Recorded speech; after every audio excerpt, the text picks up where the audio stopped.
I know a lot of you know, Lieutenant Thoreau, who's always at our meetings. His father passed away last Wednesday, so I really like to do a moment of silence for his dad. If we can.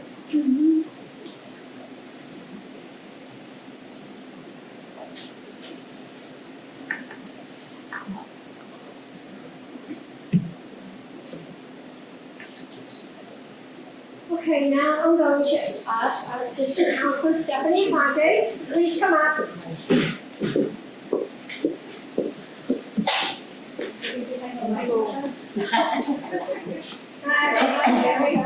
Thank you, Brenda. I'm arriving straight from work, so I'm starving and I need celebration when I go there, so I cannot. All right, I was going to start off with the fiscal year 2025 property tax classification vote that recently happened, but our chief assessor is not here yet, but when he comes, he's going to explain what occurred and how the council voted and what that means for you guys as taxpayers. There was a confusion also for those who have social media. There was a confusion on social media. One of the councilors posted a photo of one of the factors without any added explanation on what that meant. So there was a lot of speculation, a lot of rumors circulating. So I'm glad that he's going to be here later to explain that a little bit more. I've been getting a lot of concerns regarding Lennox Street, Lennox Circle, Brookfield Street, and 71 Mount Vernon Street. I want to say I am working with ISD, Lawrence Police, and the City Attorney's Office for that area. So as many of you may already know, for example, there's a home on Mount Vernon Street that has multiple school buses on their yard and in their driveway. Whether or not that's okay, that's the question at hand. What I found out is, I forget what law it is, but there is a law at the state level, I believe, that allows parking for school buses, and we don't have a local ordinance. At the moment, there isn't much that we can do. However, I am working with the city attorney. I did submit a proposal for commercial parking. Doesn't matter the way, doesn't matter what type of vehicle, all commercial parking, which I'm finding out is an issue throughout the city as a whole. I'm waiting for Attorney Horn to get back to me on his advice and his guidance, and once I have that, we'll go before the ordinance committee again, so we'll table that item and hopefully proceed with that proposal.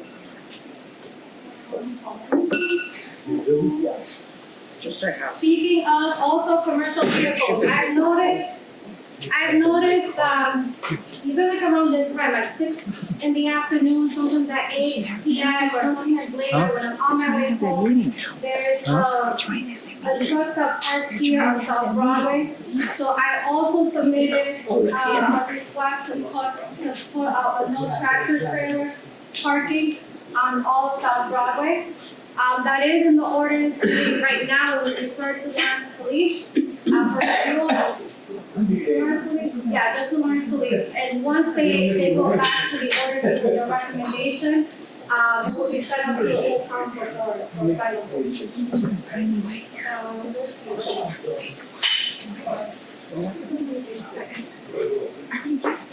I recently had my periodic District E walkthrough with Mayor Catania.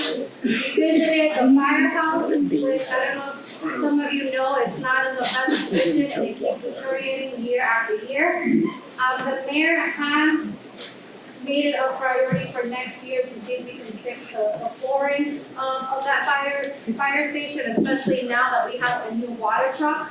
I don't know if you guys know that, but thank you to the city council and thank you to Chief Mariardi for that grant that was able to help us obtain that ladder. That's another thing. I also recently had a meeting with Mayor Catania, the director of the library and also Counselor Mark LaPlante regarding the South Florida Library. We are in communication, we are in the process of reopening that library for South Florida residents. It is going to be an $8 billion project. The mayor is committed $1.5 million towards this project, and that meeting that we had was to brainstorm how to come up with the rest of the money, whether it's grants or, our federal congresswoman. There are ways, because this is a library, there are ways to obtain the rest of the funding. And, I'm sorry? Yes, at the library. It will open at the library again. Let's see. I also brought Mayor DePena to the train bridge here on Andover Street. You guys, we all see that it's in bad condition and it's also getting worse. That's another project that is on his pipeline for next year.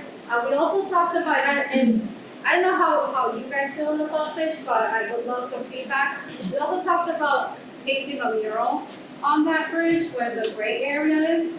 Just to bring a little bit more color and a pop to that area on the Andover Street.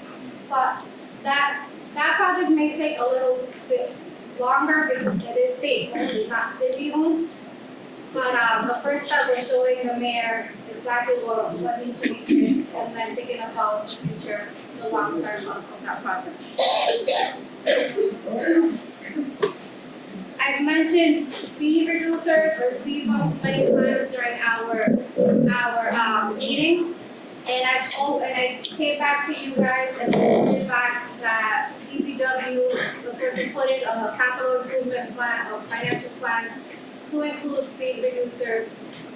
I unfortunately do not have an update on that. I just wanted to give you that update. I don't have an update for that. However, what I'm doing in the meantime is to help with the speed reduction in our district. I am looking at different four-way intersections that may not be a four-way stop at the moment, to see if that could possibly help with speeding issues that we are still having even towards the day. And I know that some people run through the stop. I saw a little laugh. I know some people run through the stop signs, but it's better to do something than do nothing. Let's see. What else do I have? Blackberry. I recently worked with Les Burnell, the husband of former city councilor Eileen Burnell, to pass a resolution to stop the casino that is being proposed in St. Louis, New Hampshire at the Rockingham Mall.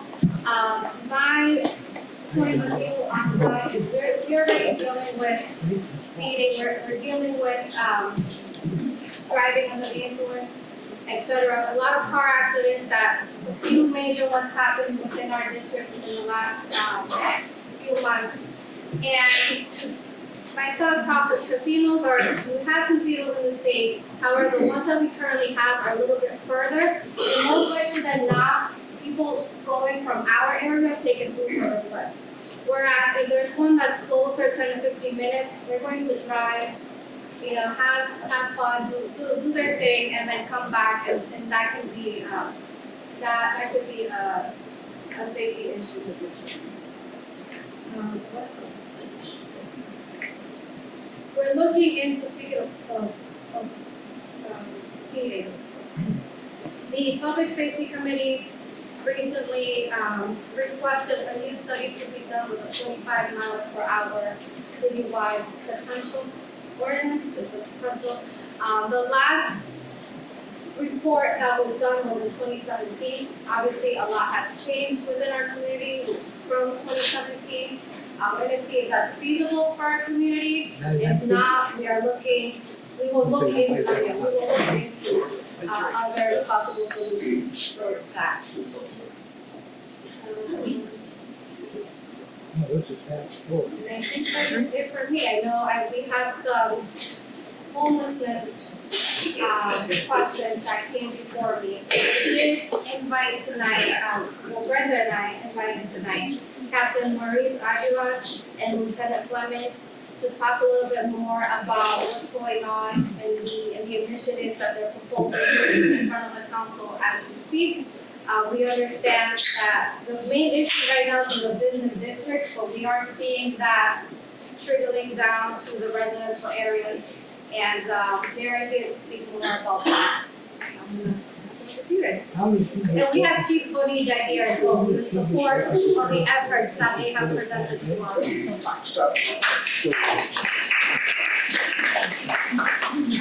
I didn't put enough for everyone so we can cheer up. I appreciate that.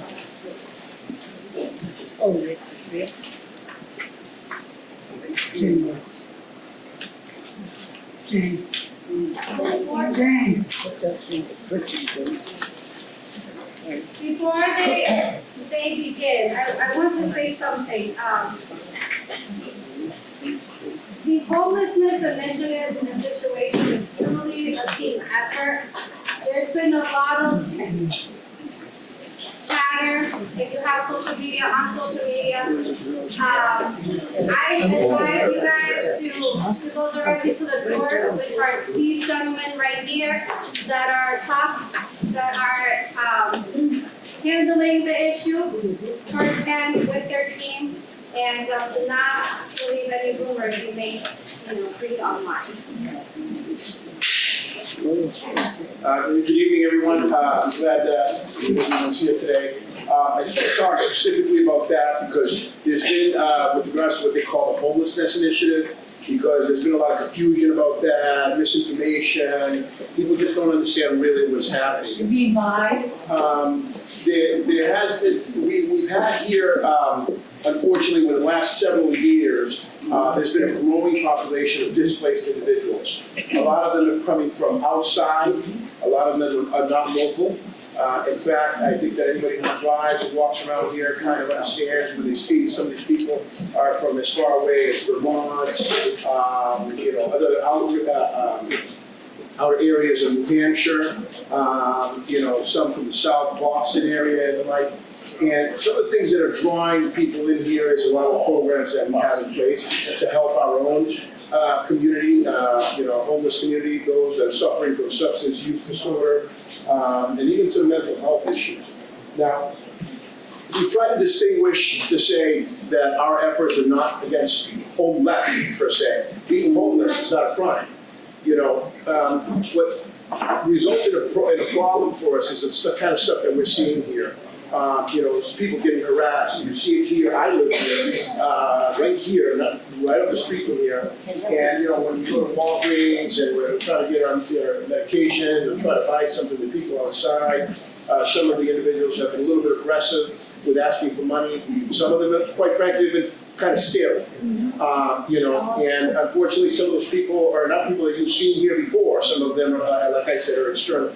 Now, we've got right now a sort of an estimate of approximately 300 people that are here within the city that are either self-identified or meet the criteria to be called homeless in that regard. And out of those people, right now, raw data indicates that we have about 30% only of those that are actually locals. And by locals, I mean from the Merrimack Valley, from this particular area. The others are from faraway places, as I've already stated. Now, again, this creates for us, a situation with regards to blight, standard of living, and the misconception that somehow the city is, unsafe or something to that effect. Nothing could be further from the truth on that. Right now, I won't steal Lieutenant Fleming's thunder. Lieutenant Fleming, along with several people from the city with regards to the DPW department, we have community development and other partners from the city and externally as well, have been actively engaged in trying to address this particular problem. We've done away with multiple encampments. These encampments are being utilized to commit crimes. You've got sex trafficking, drug sales, assaults, batteries, drug use. We've had overdoses. We've even had a homicide in one of these particular encampments. the number of crimes are getting up with regards to the nuisance crimes, as far as breaking into cars, you can't leave anything visible, and some of the individuals, which the city council, in particular, Councilor Infante and others have brought to our attention that they are concerned with overspill into the residential areas. We have been extremely busy in making sure that that's not, that's not what happens. We've been monitoring the data to see if something's going up in a certain area, PMEs or anything like that. And those raw numbers is how we get a clear picture of what is happening. We've been taking down these encampments. We're assisting DPW in taking down these encampments. We're reclaiming some of the city's properties. And so we're doing that systematically. But I don't want you to forget that we also, there's another aspect of it, which is we're providing outreach for those that want housing, for those that want help with substance abuse, for those that want housing and housing assistance, for those who want to get back home, for those who need mental health assistance. We have clinicians actively working. And we have what's called the behavioral health unit that is out there doing outreach along with our homeless coordinator. We're out there doing outreach and reaching out to the people that actually require assistance, would like assistance. So there's a humanitarian aspect of it. That in and of itself, all alone, has not deterred the growth of this particular population. So we've got to take another step here. And the other step right now is we need to start curbing some of the unintended consequences which have to do with crime, whether the petty crime, with the standard of living crimes. Like I said, just a basic thing, like when you run to Walgreens, you're walking over and you feel a little weird because that particular person is there. So we're going to be doing away with that. We are going to ask the city council to support us with regards to some ordinances that have been passed. They've been passed in Lowell, they've been passed in Brockton, and they're camping laws, where they basically say you can't have camps up by the train tracks or down by the river or something like that. Other communities are doing it. So when these people are displaced in those communities, if we don't do it, they're coming here. And I think that we have enough. I think that we've turned the corner with regards to crime. We've turned the corner. There's a lot of investments coming here. And I think that we deserve a little bit more than that. And so we're going to be very, very active in that regard to prevent any of that from happening. The reason it started off as the Business Corridor Safety Initiative is because a lot of the blight, these people are attracted to the businesses. That's where they ask for money. They stand in the corners, McDonald's, outside the stores. This is where they take advantage of patrons walking in. They smash the windows, take whatever they can see out there. So it starts off at that. But that's just the seedling. That's just our project, just to get it off the ground. At no point in time are we concentrating only on the business district. We will never at all ignore or neglect our residential community, which comes first and foremost, in our eyes. So this is just a project that we're starting. It starts from there. I've said before, it continues to grow, and we have not ever stopped monitoring the data with regards to how it affects the residents and how it affects our community.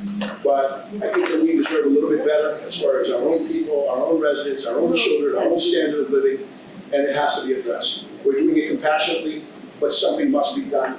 Not doing anything is not an option, because this continues to grow, and we're not going to wait till it doubles inside before we say, wow, we should have done something back then. Whatever change we want to see tomorrow starts today. So this is what we're doing. With that, unless the chief has something to say, I'll have Lieutenant Fleming come in and say a few words. He handed out a couple of photos. Some of these are encampments. These are before and after photos of the encampments. Some of them are behind the YMCA, where our children spend most of their time. We had unknown individuals back there. We have issues with, biohazard species, urine, needles, open sex, and individuals that we don't know. They're within feet from our children. So Lieutenant Fleming did an amazing job, addressed all that. We'll talk about the numbers of how many encampments have been cleared. And we're going to make sure that those encampments do not make their way here under any circumstance. We're on top of that. And again, we have to get an understanding of what is happening, why we're doing this. If there are any questions of me before I hand it off to Lieutenant Fleming, I'd be more than happy to answer it. One quick question.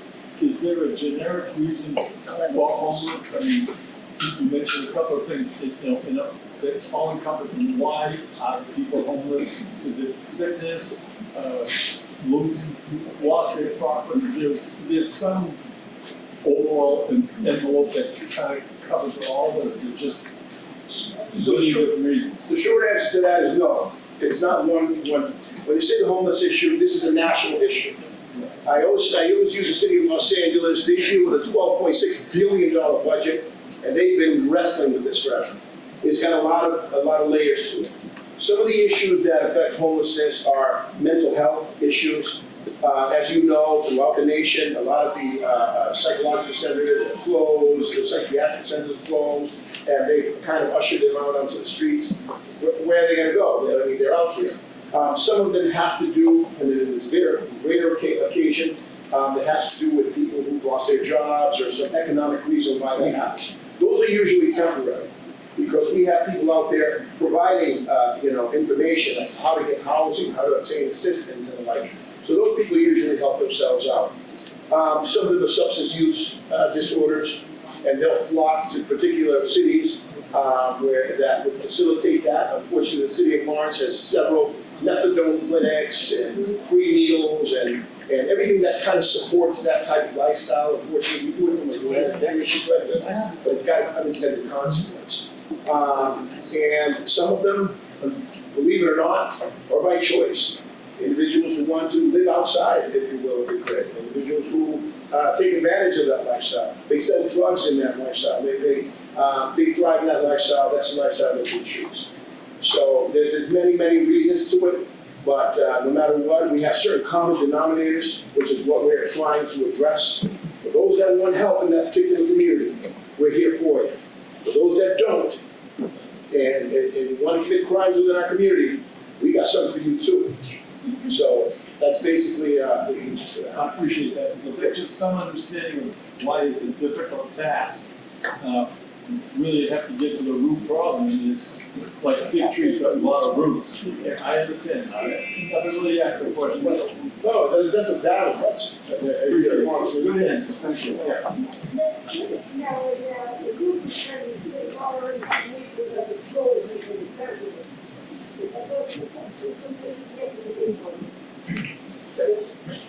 We have other agencies that take that spot. Yeah, we have other agencies that does substance use, that goes helping people that have substance use disorder. We have other agencies that are already, those lines are already been, shoved over them, so now we have that, So with that, with that, Lieutenant. It's still my thunder. You are still my thunder, you still my thunder. I didn't mention them. So I was saying, well, we have a task with kind of addressing the spirit of I guess so the homeless. I often have to speak to about homelessness. There's usually two different schools of thought. One school of thought is we need to be more compassionate and give them more services and help them out. And another school of thought is we need to do more enforcement. We got to worry about quality of life. Yet both those people are calling the police. So we're kind of tasked with this sort of balancing act, trying to provide services and hold them accountable for their behaviors. So I think Lawrence is doing a very unique thing by doing both right now. For many, many years, we handle homelessness just as enforcement. We go there from time to time, clear on a encampment, and then we go off doing, other enforcement. And then no one addressed that, and sure enough, the encampment will come back, the problem will be made there. And to your point, it's a multifaceted problem. If you're homeless in Lawrence, you're either mentally ill, which is by virtue of living on the streets on a computer time, or you have a substance use disorder, or you have both. Whether you're doing drugs because you're mentally ill, or you're mentally ill because you're doing drugs, that really doesn't affect our response to it. So for many years, we use it for just an enforcement tool. We trespass them, we tell them what they couldn't stand, but we can't be everywhere at once. Around February, the encampments in the city, when you look at it, is those efforts, the encampments, we've been cleaning those encampments since February. Thank you. What we're doing now is, we're the tip of the spear. When someone has sees homeless encampments, or sees someone laying around, they call the police. But our response is vastly different now. When we go there, we try to identify who the homeless people are in the city. We right now have a list of about 300 homeless that we know. We call, we have pictures of them, we know who they are, where they're staying, what the good things are. And we go in there, we decide there's some areas that we just cannot tolerate open homelessness. we're compassionate there in a tough situation, when we go there, and we go there with teams of people, with clinicians, with outreach workers, we offer them substance use, detox. And then after we give them all those options, we then set a period of time, say, all right, at this time, we're coming in with DPW and clean it up.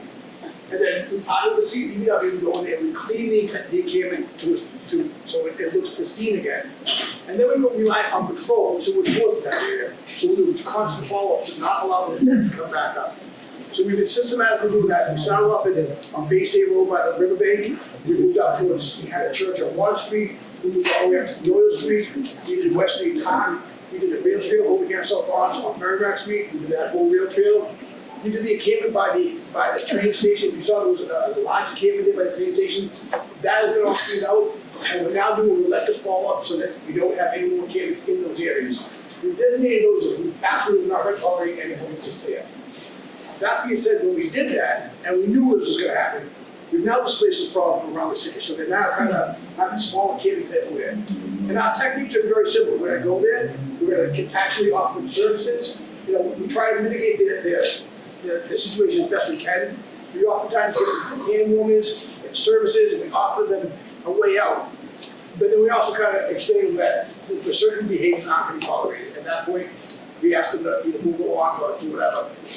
All these encampments you saw that maybe displaced all these encampments we did zero enforcement. We did not have to arrest anyone. We do not have to trespass anyone. When you preserve someone's dignity, that's the last thing they have. If you're homeless life, the last thing you have to hold on to is your dignity. You try to take that dignity away from that person, it's going to cause a fight. So we don't do that. We go there compassionately, we speak with them like human beings, we give them options, and we ask them to be compliant. And 100% of the time they have been compliant. That being said, we've arrested over 250 homeless, self-identified homeless individuals last year. We're still holding them accountable. We're still arresting them when they do shoplifting. We do hold them accountable when they're breaking into their cars. We've arrested them for as small offense, trespassing, as serious offense as murder. So we're doing both. I'm very proud of this department that we're taking this issue on holistically. And we understand it in a bad way, and we try to give them the best services that this city can offer, at the same time hold them accountable, so we don't destroy the quality like that we all expect from our neighborhoods. Any other questions for me? Yeah, it sounds like.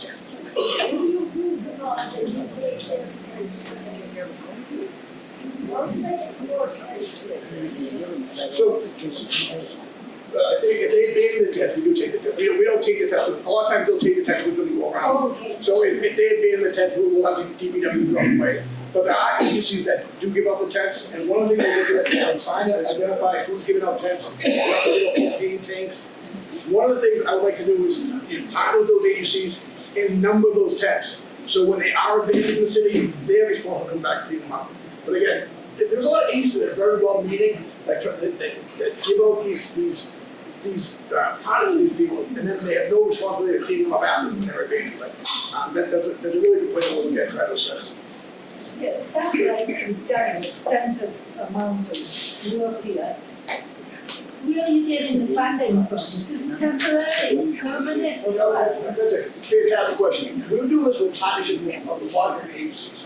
So we meet, every week we meet with about 37 different organizations that come in. And these organizations are already working with this population. If you're working in another organization, you're already working with people that have something homeless. If you run a Great Las Vegas Health Center, you're already working with people. So they're helping us quite a bit. We work with the Advanced Community Task Force. They have us opioid money going. They help us out with some outreach. We work with Groundwork Lawrence. They're in charge of building the rail trail from South Lawrence all the way up to Dillon. So they have to clean up that corridor. And that corridor happened to be a lot of homelessness there. So they support us in that endeavor. So we're leading largely on our community partners. And the police part of it is kind of just by safety for them. And when we do that, we go in there and talk to the individuals. We know that I work with 7 months travel. And I tell you, he knows if there's 300 homeless in our city, 295 homeless on first babies. And we go in there and we come in here with the clean group, you guys out, give all the services, but we gotta move on. And again, they've been 100% compliant. Every one of those sites you see, just give you a few around this. So Bay State Road, we moved 27 encampments. Boyd Club, we removed 13 encampments. Mechanic Club, we removed 40 encampments. We removed 19 encampments. The Fruiteria, which is behind Manchester Street, we removed 9 encampments. Southern Bridge, we removed 4 encampments. Low Street Bridge, we removed 7 encampments. Doyle Street, we removed 27 encampments. The River Bay, Kaiser Grounds, we removed 1 encampment. If all those encampments, no, one arrest needed to be done. We didn't have to arrest anybody. We just went in there, we offered services, they moved themselves on to another location, and then the partnership with Community Health Task Force and the organization, Peter Griffin, Cloud Florence, we were together that done.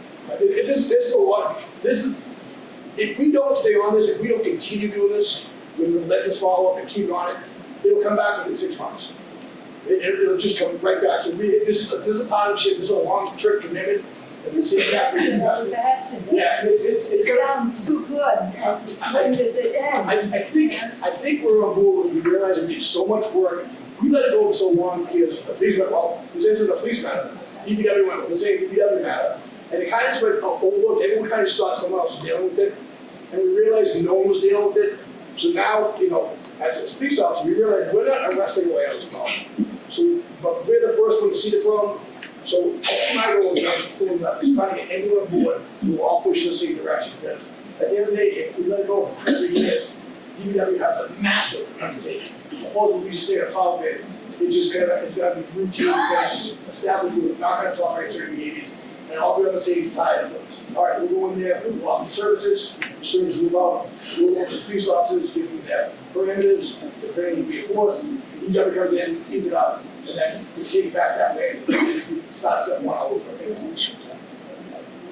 Yes. I can tell you that it's for members, and I've been dealing at hospitals and with people with Haverhill.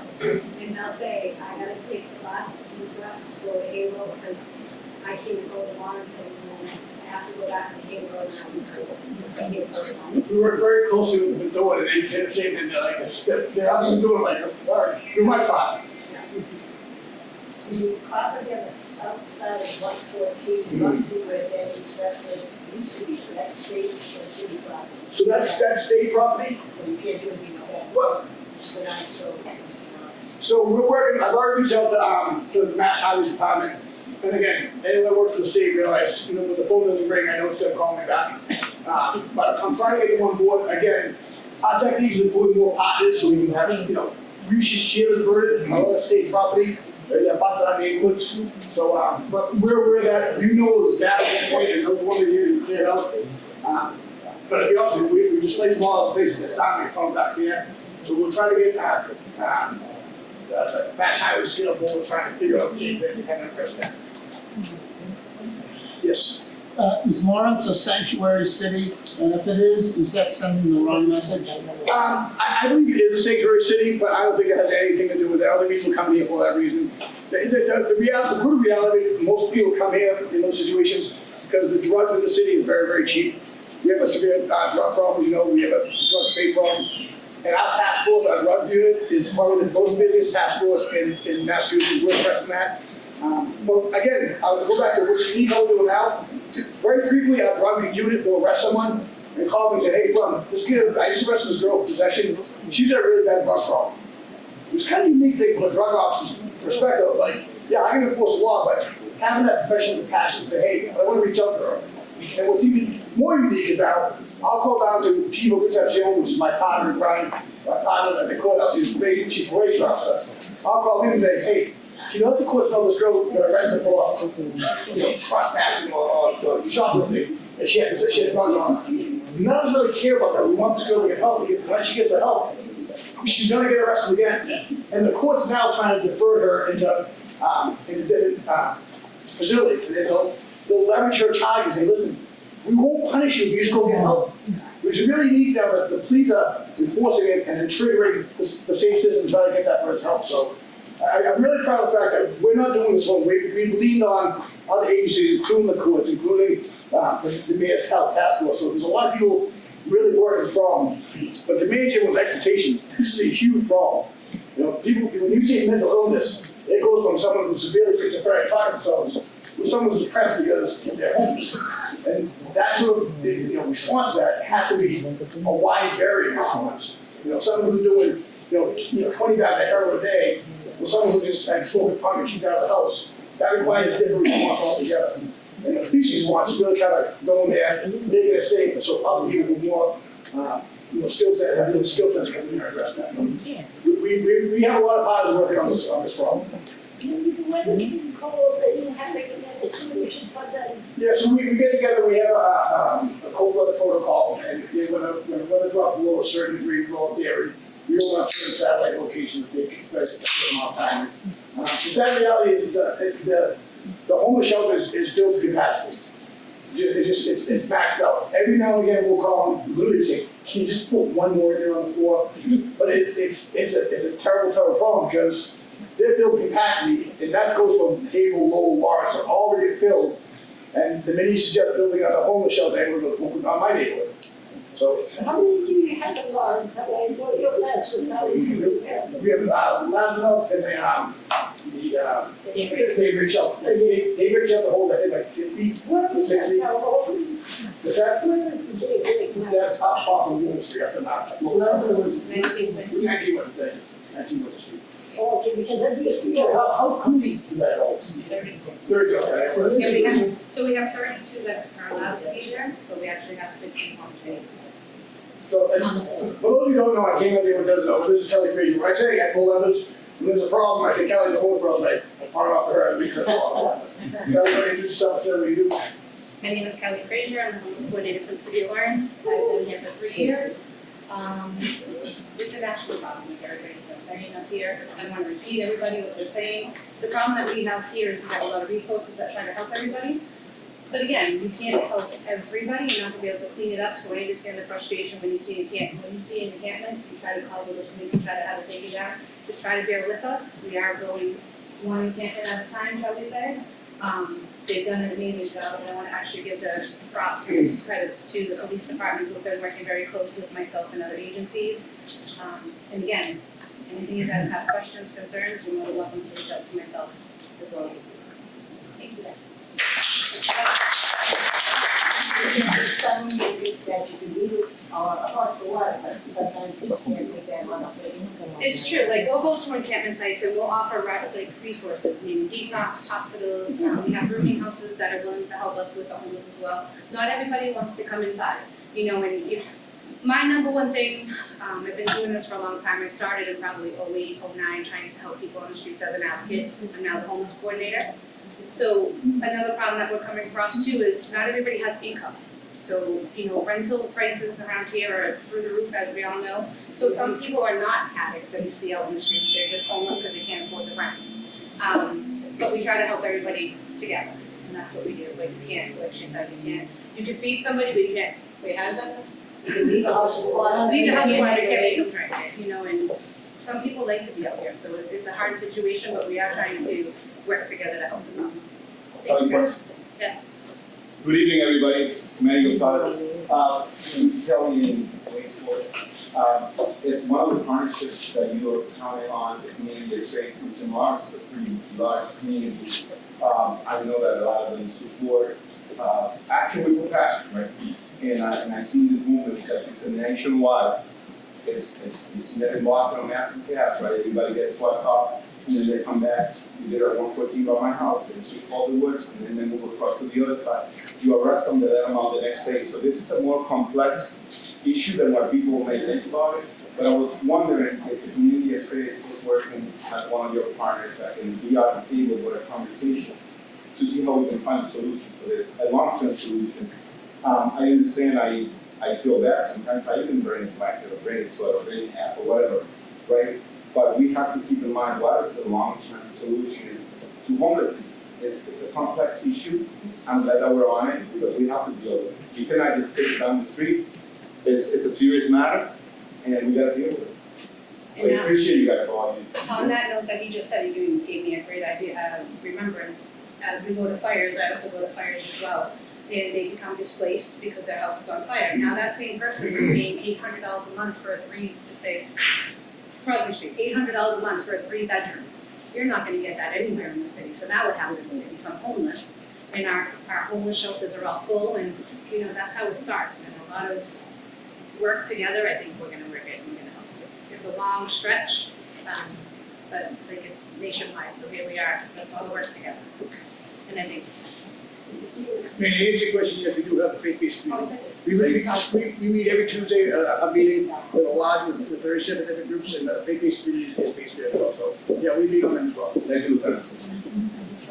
All right, so, yeah, we're still on? No, he hasn't spoken. Oh, go ahead, Chief, no, this is Chief your. Felix. Yeah.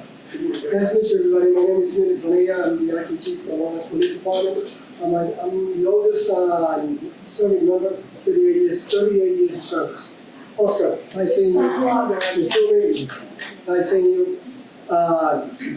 So as you heard, Captain, Lieutenant, and Kelly Fisher, this, policing these days is, back in 1987 when I started, 56, there was only one home in the city of Lawrence, we all knew it. And the ATM was just coming around and using our ATM cards, and he would sleep there or 1.3, nobody would bother him. Now you go out there and it's a new one.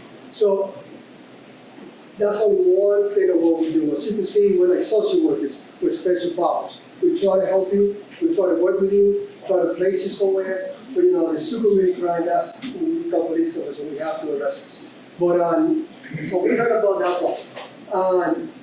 I want you to know that in the Lawrence Police Department, we're fighting real hard to try to increase the numbers. Because you heard this, and we keep hearing about homeless and problems in the neighborhood. But what we're forgetting is that, there was a time that we used to have, the community policing, which I'm a founding member. I used to be assigned to the Arlington District, remember that? And I walked that area for 3 years. And one of the most gratifying feeling that I had when I was there, that I knew everybody. And I would have dinner at different people's houses every day. As they get to know you, they get to trust you. I was invited to weddings, graduations, and to this day I know all those people. That's why I met It's very interesting. Having said that, I want you to know that I've been working really hard to increase the numbers of people. Right now, we're in the process of doing the background for 15 new officers. I mean, we want to get 30, but we really can't get 30 and put them in the academy because once they graduate, they do 3 months until training. And for that, you need different people training these guys. And we don't have enough officers to train 30 guys. So we put in 15, and then when those 15 go in March, we'll call for another list and start doing the background. So one graduates, another goes in. Right now, we have 5 recruits in the academy. I went the first day to see them and meet them. And when I saw this 5 kids, I was like, we're in trouble. For 13 weeks after that, I went to see them, and they looked really, really good. You're going to talk to these kids. They lost the weight, they straight away, and they're good kids, young guys. This is a young man's job. Being here 38 years, I've seen it all. This morning, I was at a staff meeting, and the staff meeting, what you do is the department head meeting. You bring the numbers, what's affecting the police department, what you need, the wish list and the crime stats and all that. This month, like for example, we took 3,922 calls for service, and it's going down. At the peak, let's say July, we were taking 5,500 calls for service. If I give you the number of the long list of calls that we've gotten so far this year, okay, we have received 4,351 calls for service just from now years. It's a lot of calls. Just this month, we received 222. That's down from 383. We're down to 61. But at the end of the summer, we were getting in September 492. So more than half we're cutting out. So we're really busy. It's a busy department. It's a young department. We're trying to improve the numbers. If you get to drive by the police department now across the street, we're putting up a beautiful building, $60 million. By the time that building is done, it's going to be sitting down with everything we need. Okay, I also have some stats here from your area, because I want to bring it so you know what's going on in your area. So in your area,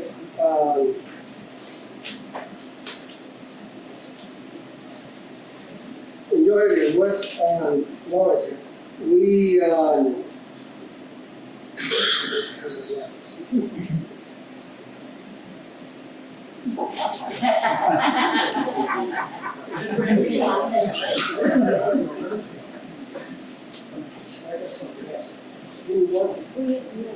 Well,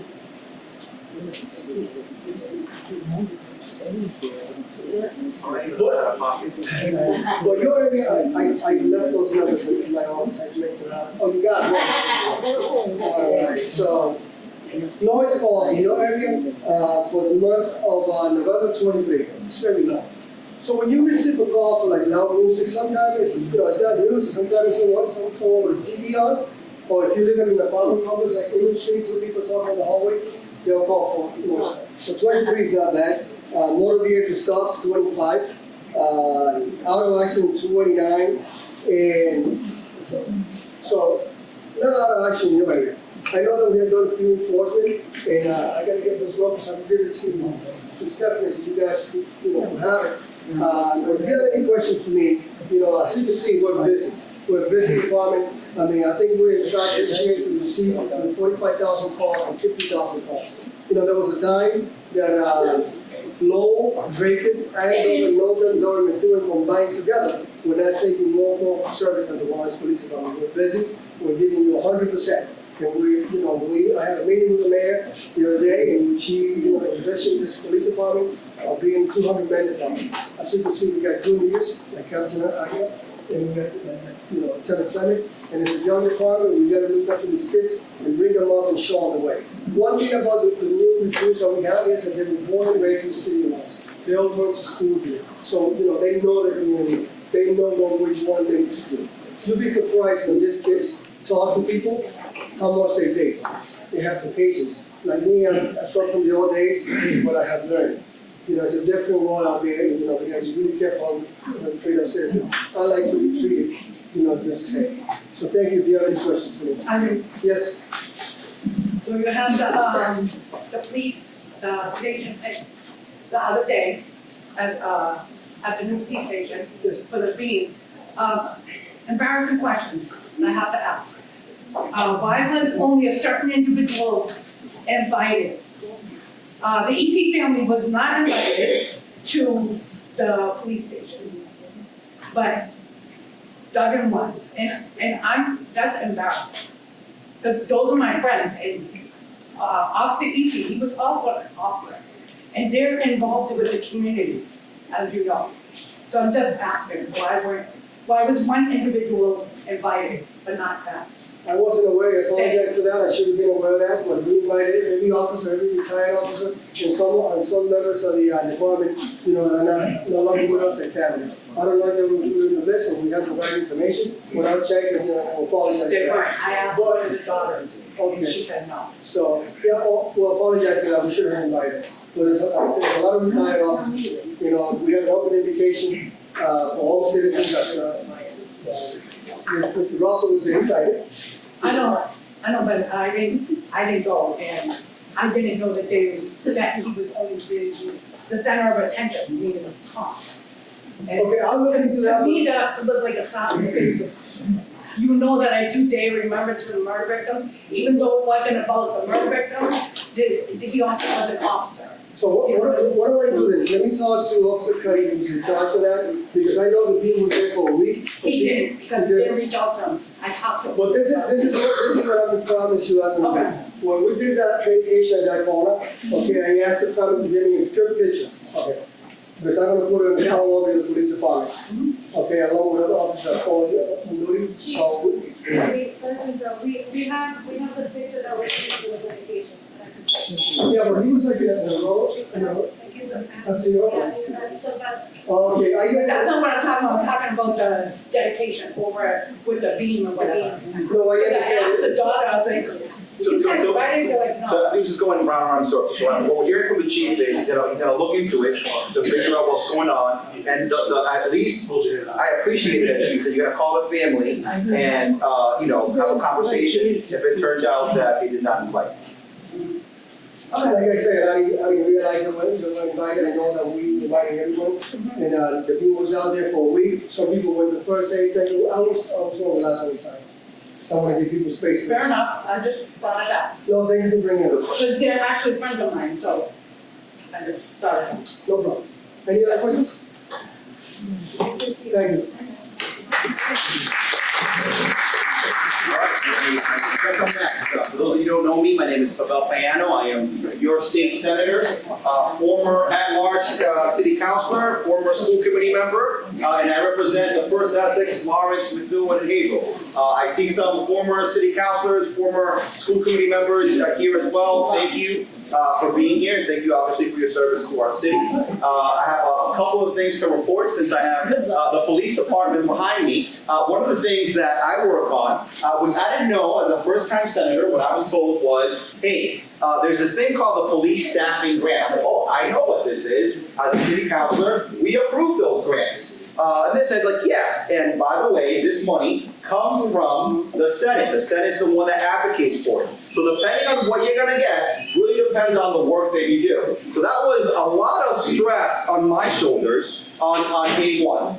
Because at that time with COVID, there was a lot of money the city received because of COVID. And there was this fear that maybe they would cut that back. So one of the great things is, year two, not only has it not been cut, but it actually has been increased. I can't remember the numbers, but I think it's about 1.2 million that came to the city council recently approved that is gonna go to staffing for our police department, which is great, because that way when I have conversations with the chief, and when we talk about community police, and be like, oh, we sent some money your way. So, chief, we're aware, we might be talking about that, who knows? No, but I'm really grateful for the work you guys are doing and the conversations you guys just had. Several months ago, I was with Lieutenant Fleming and Kelly, and we were actually visiting some of the encampments, and they were basically talking through sort of their interactions, and I want to thank them for the work they do. It's God's work, because it's also dangerous work.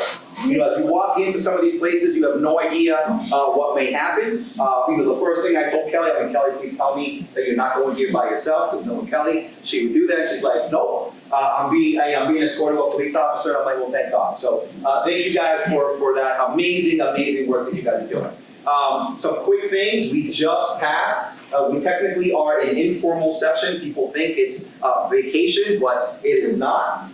We just passed this big bill on economic development, where it's like over $3 billion that's going to try to create more job opportunities for Massachusetts. Some of the cool things that are in there is there's a new soccer stadium that's going to be in Everett. I will say that a lot of my friends have, I've been doing this type of work for a little bit over 10 years. Many of them do not really care much for this type of stuff, but they gave me a lot of calls saying, hey, that soccer stadium, great idea. So that would be something that's cool. We have financial aid. There's a form that's called FAFSA that high school students have to fill out. There's a fee for it. The state's going to be paying for that fee. So anyone that wants to go to college, at least that fee, they no longer have to pay. We have some bond money that we've dedicated to Lawrence, and our goal will be to try to get the governor to sign off on it. And some of that money is going to be going, if it gets signed off, it would be for business development, for the South Lawrence Common Park. So that's some cool things. We also were able to put in, I spearheaded an initiative to put $10 million for social enterprises. These are kind of like nonprofits that target individuals that have difficulty in finding jobs. So 2 of these organizations that are in the area are UTEC, which works with at-risk youth, and also, I forget their name, I think it was a class, but basically an organization that works with individuals that have disabilities. And they help them find jobs. So we were able to allocate $10 million for organizations like that across the state that are helping these folks, with fill out resumes, learning skills, and and basically finding them jobs that they can do. So those are some of the cool things that we've done. I am also here because one of the, I would say some of these other neighborhood associations that sometimes get a little mad at me because they're jealous that I've been here a lot and I haven't had time to go to theirs. Sometimes schedules don't align, so if you ever see that I'm not here, probably the reason, but you're going to see Marina. But it's also, Brenda is extremely smart. So what she does is, she doesn't tell me about the meetings, she tells Marina. And Marina makes sure that, it's on my calendar, and even at times, so right now, my throat's feeling a certain type of way, not necessarily because I'm sick, I just slept wrong. And I thought, I'm like, hey man, we've been at this really from like early this morning. I'm tired, I haven't ate. Thank you to our chef, because that hit the spot. And she's like, well, listen, you're gonna have to wait a couple more hours because you have that neighborhood association meeting. And I'm like, yes, ma'am, so I'm here. But one of the things that we've been wanting to do for a while is actually, one of the things that I love about being a senator is that I get to present individuals with citations. Now, the citation from the Senate, it's a historical record. My dad was a teacher for 26 years. He taught history. I love history. So the idea that I give a citation to someone and their grandkids or their grandchildren's grandchildren can go and research and see that someone in their family got this, to me, I think it's really special. And this citation goes to Brenda Rossi.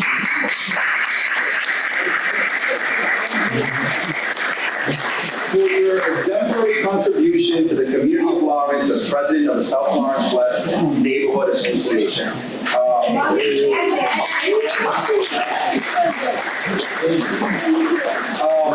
I am extremely grateful for all the work that you do. Never mind, I'm joking. I appreciate that too.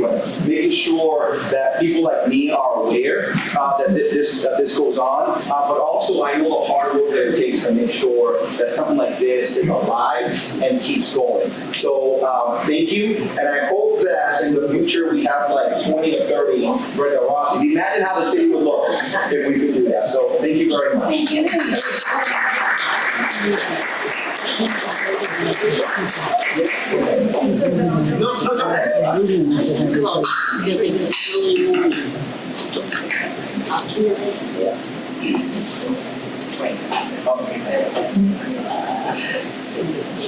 You know what, you have to call it Sue Leo. Yeah.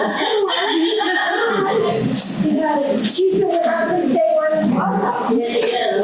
All right, Sylvia, come on.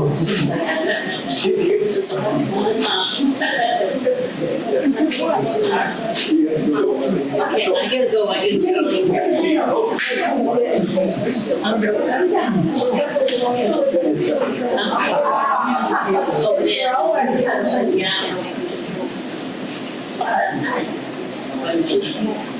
All right. So I was also Santa last Saturday for the holiday party. Many people did not realize that I was Santa. So I'll stop there and I'll say, any questions? Okay, let's see, two councilors. Okay, what is your stand on, I know it isn't a Senate, up to the Senate yet, but what's your stand on page 5050, what's the home petition? The home rule petition to change the city charter? Sure. City Sure. committee. Sure. Great, so at the end, a tough, long answer. I'm gonna try to figure out how to make it shorter. So I got two things to say on that. So one, when you do a home rule petition, what you do, whether you're a rep or you're a senator, your role, in my mind, is to advocate for your community. So for example, I'm gonna take Lawrence aside, because Lawrence is a little bit different, because I come from Lawrence, and I put a lot of work into Lawrence, so sometimes I have a little bit more opinion on what goes on. So for example, if Methuen and April brought up a home rule petition that I personally was not a fan of, I would advocate 110% for that home rule petition. Because I'm not gonna go and tell Methuen's electeds what to do. So that's number one. The same thing applies. I'm gonna go into more detail as to my own thoughts on it, because I think I can do that now that I'm it's gonna hopefully before the state senate. Is that the other thing I don't do is I do not get involved in local discussions, because I used to hate it as a counselor when someone that wasn't from, that wasn't in the council was getting involved in these conversations. So once, I think my part in trying to give advice to the city council, if they call me, I will tell them what I think. But once it passes and it gets the signature of the mayor, then they are the voice of the city. Those are the folks that were elected, and I'm going to advocate for that bill. So I will say, so just for that, I will advocate. Outside of all this, here are my thoughts. I used to serve on the school committee. One of the issues that I remember, I mean, I was 23 years old, and I walked into the school committee, and I thought that, I didn't think I was ready for it. And then I find out that, we had a superintendent, she was very nice, but there wasn't a search that was done on that superintendent, and there wasn't, what do you call it? A review that was done. It's one of the things that I fought for. It took me a long time, because I was like, well, you have an interim superintendent for a couple of years. You should at some point make them permanent. So you have to have a search committee to do that. It took a while, right? And that was just in the first 9 months. I thought there were issues with that. And what the state came in when they did the audit on everything, what they said was, Lawrence has a 23 higher. It's higher. I just remember the number 23, but I knew it was like 23 point something dropout rate. Not just that, but there was a lot of kids that were graduating, but they weren't going to college. There was no pathway for them to get a job. And at the end of the day, so the responsibility of things falls on the school committee. So someone said at one point, like, oh, well, wait, you weren't responsible. I'm like, no. I was still a member of the school committee, whether, I'm responsible for the good things, I'm responsible for the bad things. Even if I fought against some of the bad things, I'm still responsible because I'm a member of that board. So what you find is that there's an issue of conversation. There are sometimes certain members that were like very on point. And usually you can pick, I'm not gonna spotlight anybody, but you can probably pick the neighborhoods they came from. There are certain neighborhoods in the city where for city council it's competitive everywhere, but for school committee, it's only competitive in certain areas in the city. In other areas, sometimes there were people being elected, and God bless them, because they were really nice people, they're friends of mine, would not speak a word. And that was one of the most frustrating things when I wanted to talk about how the more kids were failing the MCAS than the year before, and the person sitting next to me who I know cares about the issue wouldn't say anything. So one of the problems we have is that in certain districts, people that understand the power that they have as school committee members are not running. I was the chair of the charter committee, so one of the things that we did is we tried to investigate that, see which way it would go. And before I left the Senate, there were 2 points of discussions. There were certain individuals that believed that the school committee should be all appointed. Now, there's some folks right here that might say, no, appointing is bad. There are no school committee members that are appointed. What I will say is this. While at the time, I did not believe in a fully appointed committee, their research behind it, you look at Whittier, which is an incredible school, fully appointed. Essex Tech, which is an incredible school, fully appointed. Community Day, where, like there's a wait list, it's like crazy, fully appointed. So they had some reasons as to why it should be fully appointed. I was an individual that was like, man, I don't want to make the awards larger. Like this really complex thing. I wasn't getting a lot of support on that while I was on the council. So the idea came, well, maybe it should be a mixture of both. That was in the last council. New council, hey, new ideas. There was a period of several months where people came in arguing for, arguing against, tons and tons of conversations, and at the end of the day, they came up with a compromise. And one of the things I love about compromise, and I learned this in the council, is that for a true compromise, everyone comes out feeling like they didn't get what they wanted. They got something, but didn't get everything. That's democracy. It was messy. It was messy. It was at certain times chaotic, but that's really democracy. If we want an efficient form of government, dictatorship, but we all know what's bad with that, right? So what came out of it is something that I can look at, and I can say, like, oh, if I was a counselor, maybe I would have done things differently, but I wasn't in that seat. I wasn't having those conversations, and I trust that my counselors, came out with something that is good, and I can look at that and be like, this is going to be good for our our kids in the future. As someone who has spent, my entire, I would say, like, over a decade, my public service has been really focused on how to improve the education in the city. That's been my goal, even right now as a senator. That's something I constantly think about. I would say, Councilor, that I think that this would be good for the city, and if it's not, also the great thing about democracy is that if it's not working, we change it and we try a different model.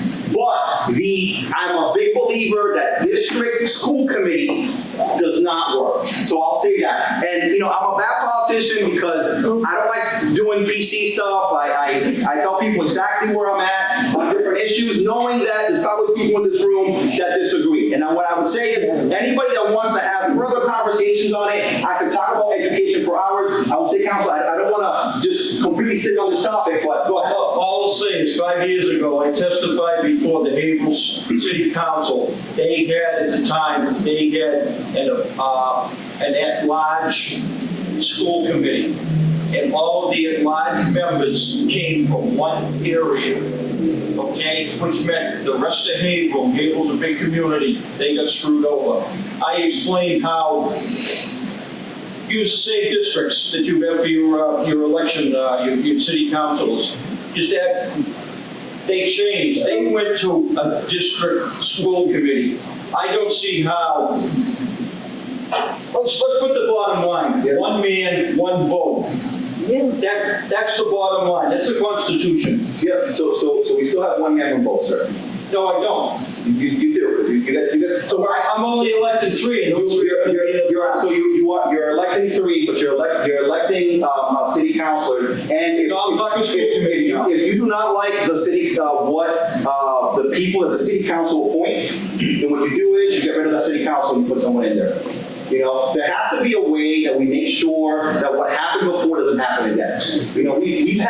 There are, at any point, I can point to some really good school committee members. Because I've been watching the school committee since I was in high school. I was a student advisory, I was in that school committee. I've been watching a lot of folks, and I can point to the folks that were active. Whether you agree or disagree with them, they were active. And I can also point to the folks that I wonder why they were there. So we have to figure out a way to change this. Because right now, I talked to you all about how the dropout rate was 23%. During that time, when I would walk around and I would ask administrators and teachers, how can we move this forward? They would tell me there's no hope. But the reason there was no hope was because our leadership wasn't providing that. So what I'm hoping is that because I want to fight to end receivership, to bring back control, because I don't fully trust, the state on certain things.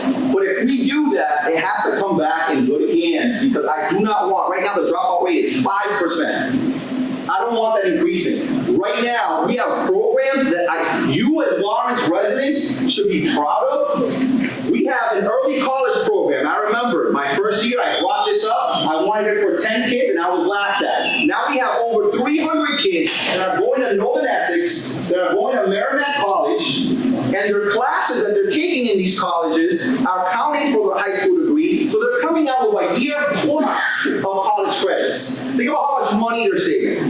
I met early this year this young girl who had not even turned 21 yet, who was a teacher at Lawrence High School. Because of that program, she was able to finish college early. We have kids going to all sorts of incredible private schools, taking advantage of the vocational schools and learning a trade as well. There's all this good stuff going on. I need to make sure that some of the issues of the past don't come back, and that's why I support it. But I will grab a copy of you if you like, and we can talk forever on that. Yes, sir. I'm going to put you on the spot. Okay. All right. Why is the Senate, you can't speak for the House, but why is the Senate blocking with the audience? Blocking the audience? Blocking what the voters voted for. So they're not. Question one. What do you mean they're not? They're gonna get their own audit in? We have an audit. Okay, so what we're talking about is two different things. So I think you're talking about the vote that the reps took. Is what you're talking about. So I'll address it. I'll try my best to address it, because I think it's a question that deals with. Well, I spoke to the Senate president, and The Senate hasn't done, well, sir, I'm there. I know you're there, but you're trying to make a parking now. Nothing at all. So they're not. So, sir, so what I'll say is this. There's been an audit in the Senate every year for God knows how long, it's long. There's been an audit in the House as well, but they do it every 3 years. They do an audit every 3 years. The box is in the hen house. Just 1 second, sir. So they do this, right? So there's already an audit that goes through. I think what you're talking about is there was a referendum vote that passed, right? And it's going through, right, their process. There's a lot of other referendum votes that occurred that have not passed, that have not gone through their processes. So for example, we look at the weed law that was passed at some point. It was passed on November, it didn't come to law the next day. It took months for it to come through, because while you might put a certain law, you still have to figure out the different processes that go through it. And in this particular referendum, the question will be, does the Supreme Court say it's constitutional? Because no other state in our nation allows an elected auditor to perform the audit. And the reason for that, just one moment, the reason for that is, I love Diana, I've known her for a very long time, she's my constituent, we work very well together. Question will be, the next person that comes after her, right? Whoever the auditor, I can see Diana, our auditor going to a lot of high places. The next auditor, what if that next auditor is like this with a speaker, or is like this with the Senate president? At that point, will that audit be conducted the right way? So that's one of the fears. And right now, what's going to happen, it has not happened yet. That's what I'm saying. There's no blockade at the moment. But I do assume that at some point, somebody is going to take it to the court system and put an injunction on it. And at that point, that is a block, to have the court say whether it's constitutional or not. But there has not been a vote in the Senate dealing with this, and there has not been a vote in the House dealing with this either. What the House did is they looked at their own rules, because right now that referendum that was passed, it still does not apply. They looked at their own rules, and it looked like, I don't know the exact logic, but it sounded like they wanted to start being proactive, and they said, we're going to make some changes to our own rules. We're going to make some changes to our own rules to make sure that we're falling in line. So, but they did not make a vote to block it. No, I realize that. Okay. They did not make a vote. But the president of the Senate and the head of the House have both come out and said they're going to do their own audits internally. So I think what they said is that they do their own audits internally. So it's not that they're going to, they already do. They don't want auditor to do it, which was voted by the people of the state of Yeah, but that's their opinion. They can say that, right? The question is, is there anything being done to stop that? And I'm telling you that there has been 0 votes on, there's been no vote on that. And I'll give you the second half of my question. Okay. Where do you stand? So where I stand is exactly what I just stated right now. So what I stated right now is that I believe that in the next couple of months, probably in the next few months, there's going to be 2 different processes. It's going to be a process of trying to figure out how do we make this into law, because it's not just like this, right? There's steps that need to be taken, and there's going to be another process where there's some people that are going to be taking it to the court system and saying that this is unconstitutional. And there's going to be a third process where there's going to be some people that are going to be like, oh, if it's unconstitutional, just cross it out. Or if it's unconstitutional, still put something in play that comes close to what it is that people want. So that's how I proceed, and I'm a believer, again, it's just my opinion, I'm a believer that the courts will say that it's unconstitutional. I just don't understand why the 2 bodies are so afraid that she's going to dig up a bunch of bones. So I think that it's a whole lot more complicated than that, but what I'll say is right now, if you wanted an audit from the Senate, the audits are done not by the Senate, it's done by a private party, one of the big fours. So there's like 4 big national companies. Then why do you allow the auditor to audit all the other branches? Because the auditor right now does not have the power to audit, for the auditor to audit the city has to say yes. But I'm not talking about citizens. She's allowed to audit every other department within the state, except for the House of Representatives and the Senate. So I will not speak to something. She's even allowed to audit the governor's office. So I will not speak on something I don't know. So I don't know what the powers, all the powers of the governor, of the auditor. All I'll say is there are audits being conducted right now by the Senate. I can't even speak for the House because I don't know their rules.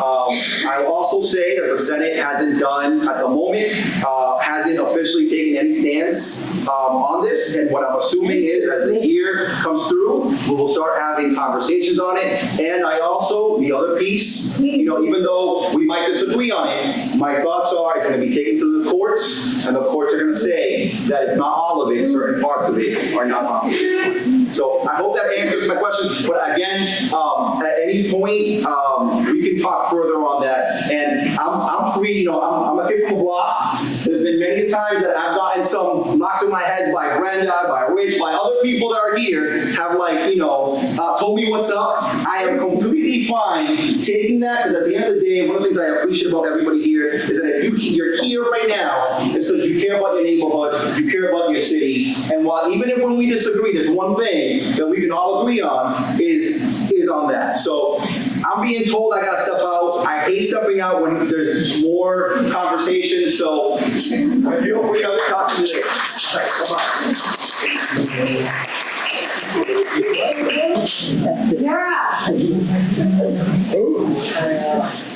Good evening, everybody. Deputy Chief Matt Nato. If you do not know me, I see a lot of new faces here. I see some friendly faces. Brenda, congratulations. You deserve it, very deserving. Just want to say I apologize for being a little late. We were over with the police department when Melix was there. Doing PD in the state police, and we took kids Christmas shopping over at Target in the Philmont. So that's why we were a little bit late today. Little about me, I've been on the job, I'm in my 21st year right now. Been on suppression the entire time, most of the time over at Central Firehouse.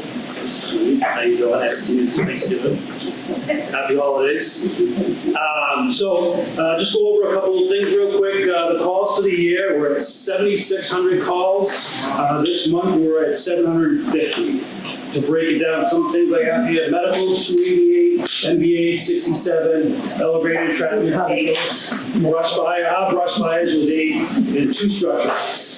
2 structure fires were 279 Urban Ave, Lopez Garage, and it extended to 9 cars. And then we had one at 9 Warren Street that extended from the 3 cars that went to the house. And it went all the way up, and it was very difficult to stop. This month alone, I'm sure you guys all heard about all the brush fires, like Middleton, North Reading, North Andover.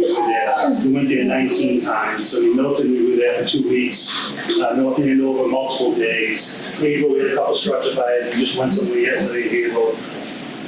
And we also went to Lowell twice because they had a firefighter pass away and we did station coverage. We had a captain retired, Jimmy Driscoll. I'm sure some of you guys might know him, great guy. He runs the relief center, and we're looking to promote someone in his place. We did receive our new ladder truck that will be replacing ladder 4. It's at ladder 4, so we have some training to do on that.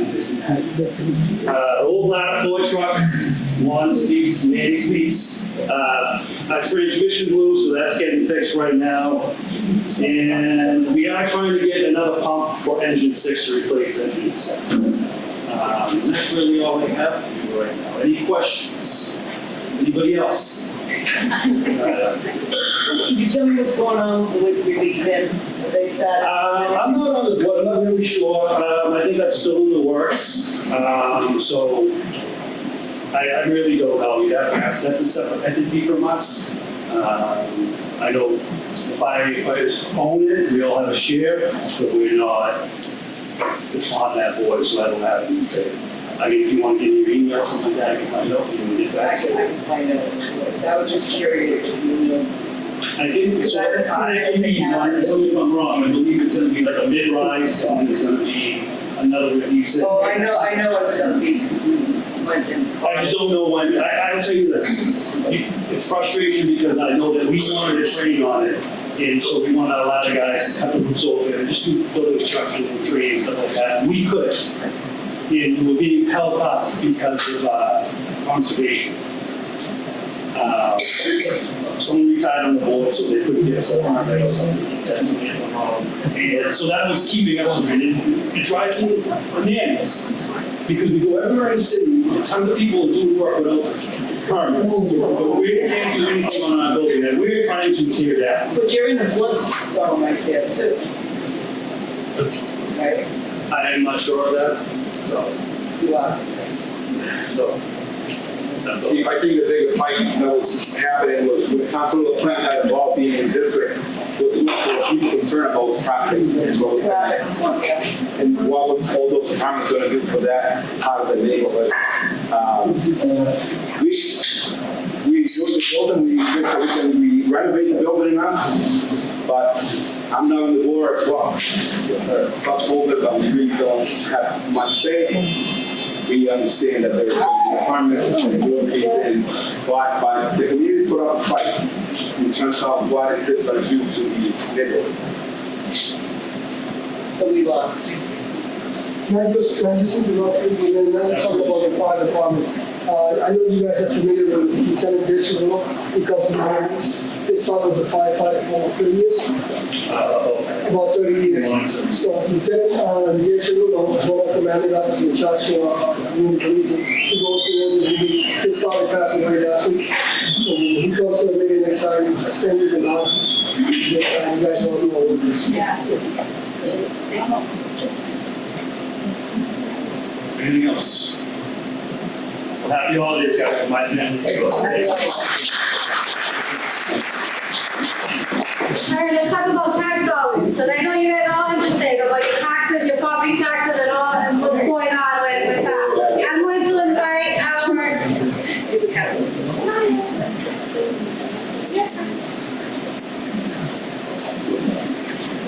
going to invite our chief assessor for the city of Lawrence, Alexi Vega.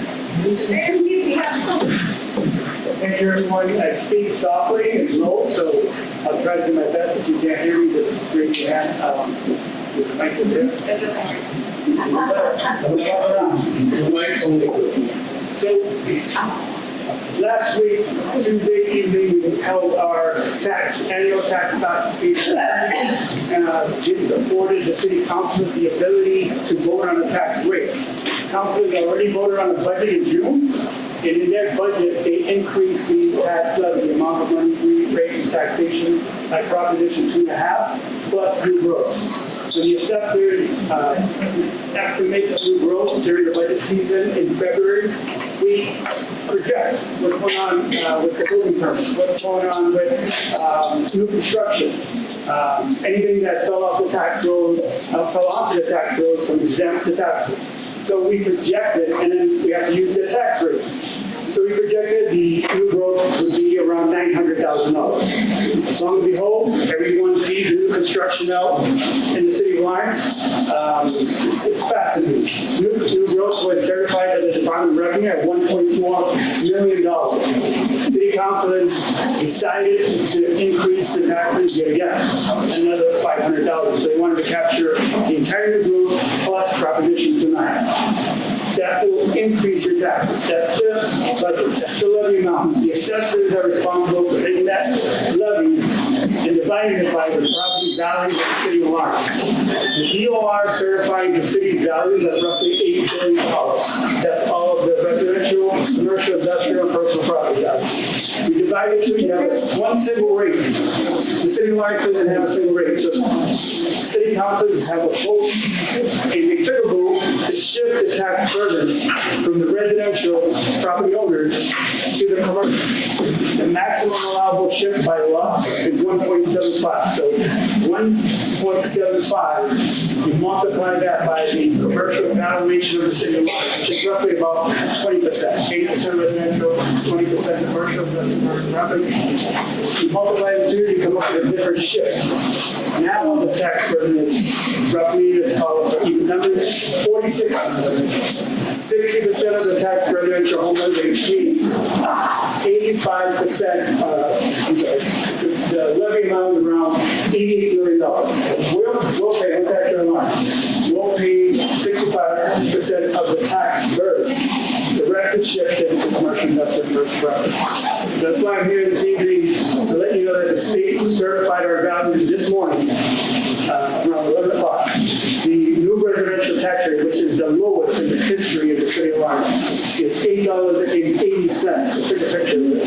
And the commercial rate is $18.41. But that means to the average tax rate. Some people are going to go up, some are going to go down.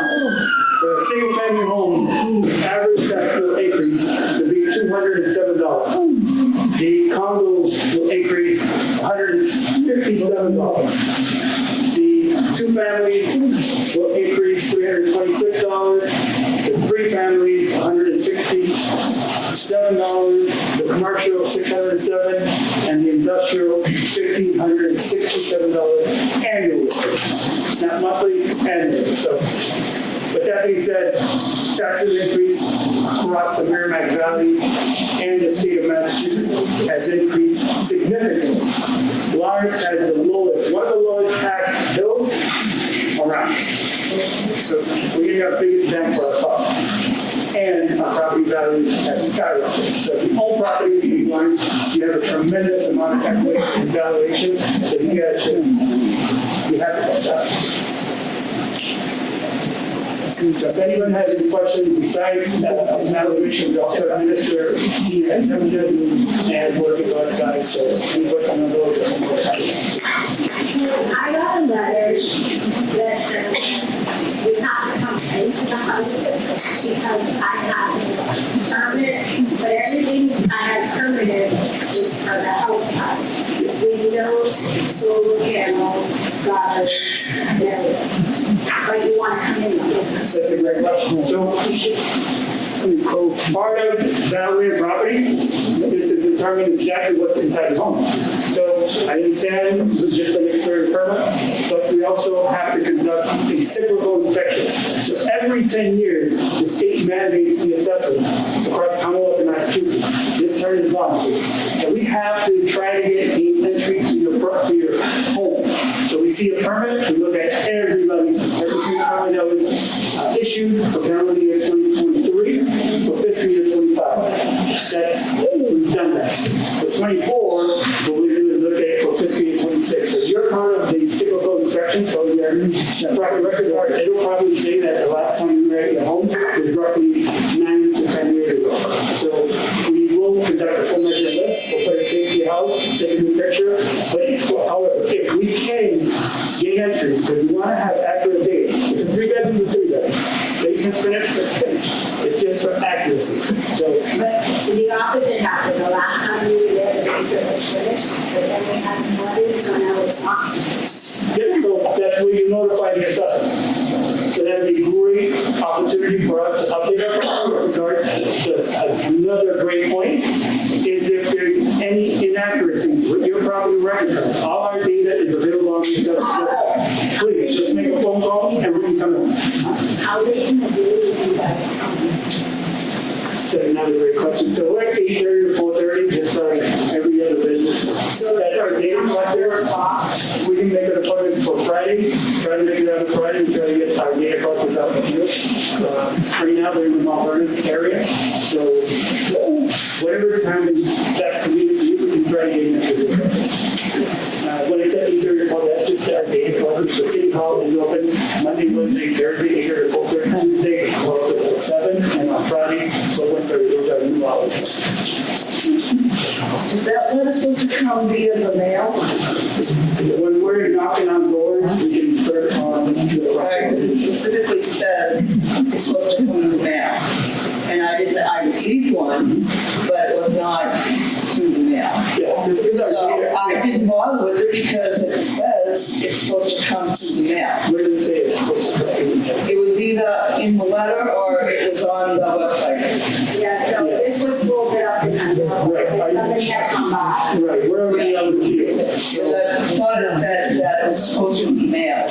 Yeah, no, Because anybody can throw anything in the mailbox. Great, so that's what's in the mailbox. It was in the mailbox. They put it on the door. No, it was in the mailbox. Yeah, well, if I can get it, we have several data collectors that are on the field methods on that site. So mailing out letters is a method of sailing out, maybe during the holidays, you're not gonna get to them. So if our data collectors are out in the field, then I expect them to knock on every single home and try to gain entry if they can.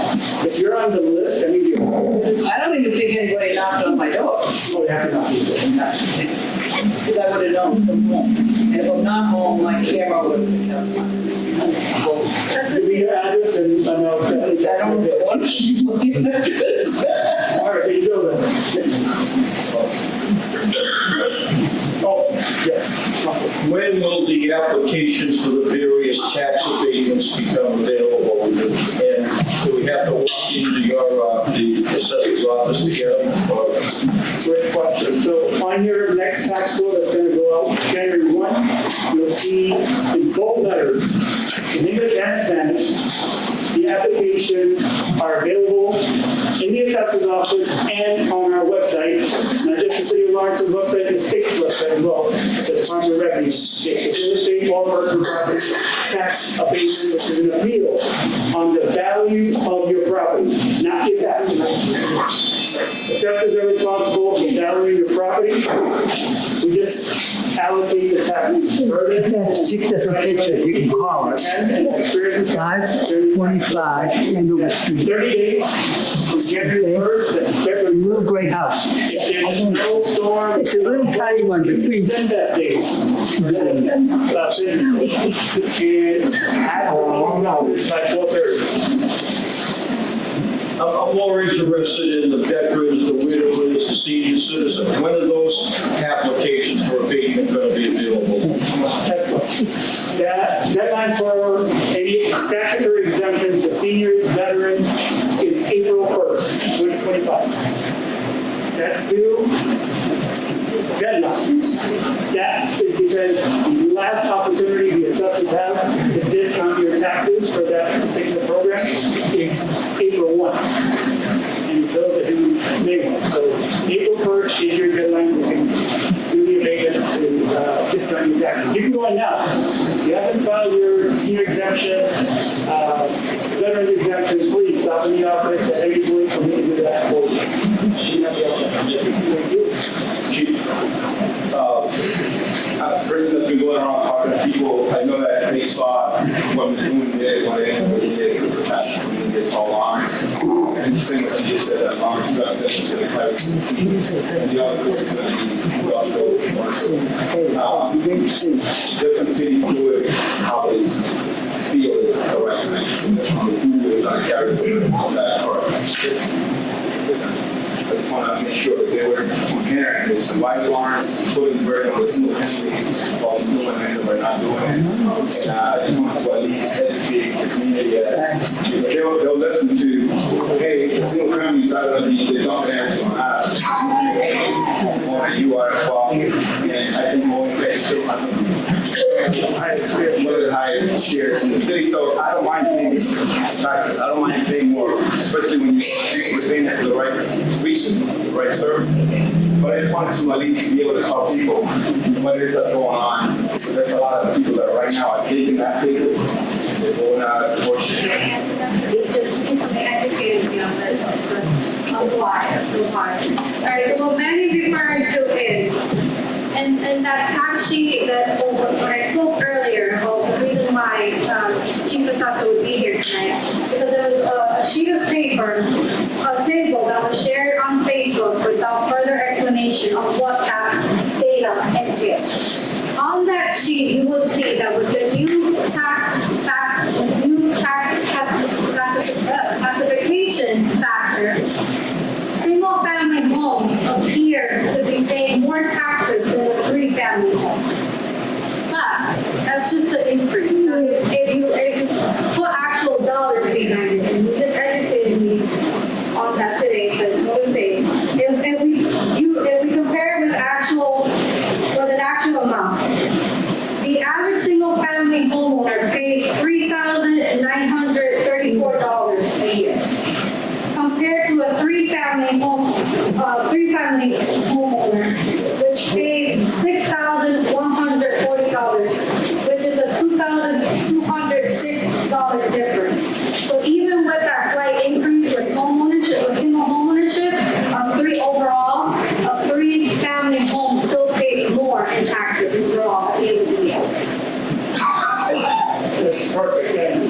it's a presentation, this is about 25 pages.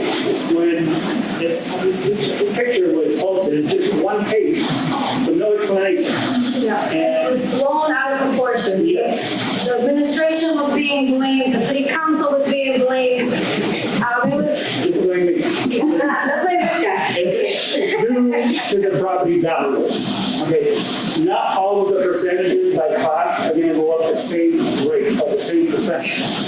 Property values just happen to go up slightly higher this fiscal year than the three-family home. So we picked up a little bit more of this burden on the single-family homes.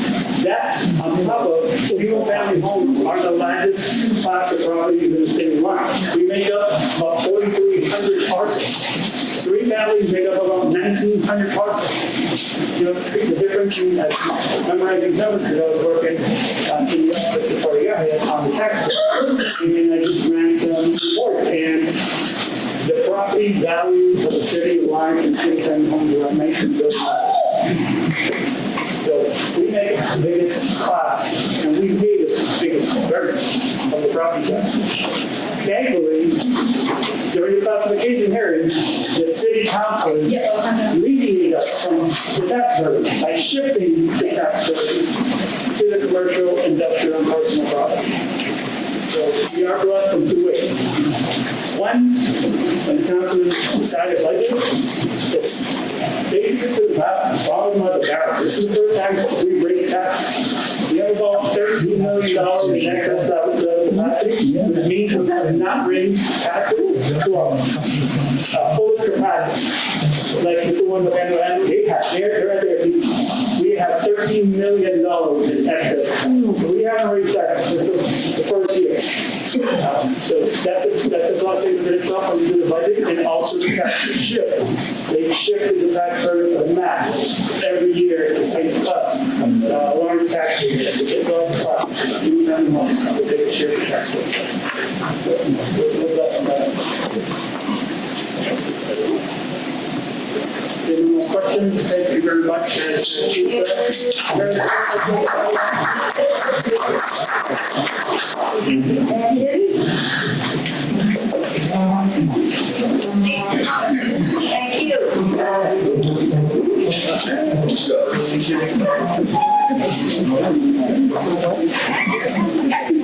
Good evening, everybody. You're another speaker. I was first, yeah. First of all, as a son of Lawrence, I just wanted to be before you and wish everybody a Merry Christmas before you head out of here. There's a lot of good stuff happening, but there's also a lot of good stuff coming. And without making an official public announcement, I will be running for mayor under that. The formal announcement will be coming out soon, very soon. But what I wanted to at least address you tonight, respectfully, and ask you that regardless of how low, how healthy, or how poor our police department is, please keep looking out for the neighbors. Let's keep taking care of ourselves, right? Because we cannot depend, and we don't know when more officers are going to be patrolling our streets.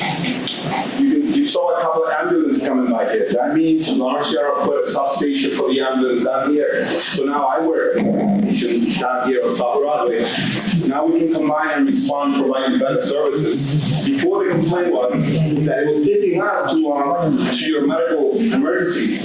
We don't control the ambulance. We respond with a fire truck with equipment, basic, first responders, right? That's what we certify, first responders. We do have some EMT, maybe one or two paramedics, but at least now over by Commonwealth Farms, there's substations for the ambulance so they can respond quicker to your neighborhood.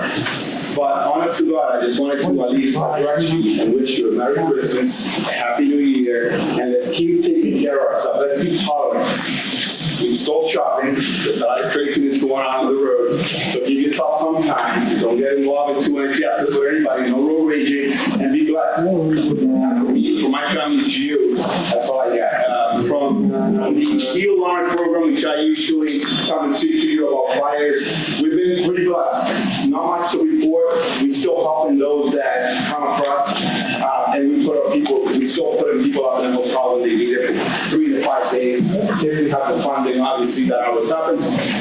usually we don't struggle too much down here, it's more in the north side of the rental units and stuff like that. We're still pushing for renters insurance for those that are renting.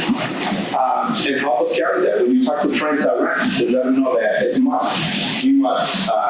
The last fire that they mentioned, that you had 911. Thank God, the lady on the first floor had renters insurance. Because there were 3 cars on fire, then the house got on fire. The owner says, hey, I'm taking care of my house, not the renters. Thank God that the first floor had renters insurance. So we are making progress. And so that's what I got for now. I know you've heard a lot. Just digest it, don't try to resolve all the issues. Little by little, we're gonna get there. We're gonna get some answers to our.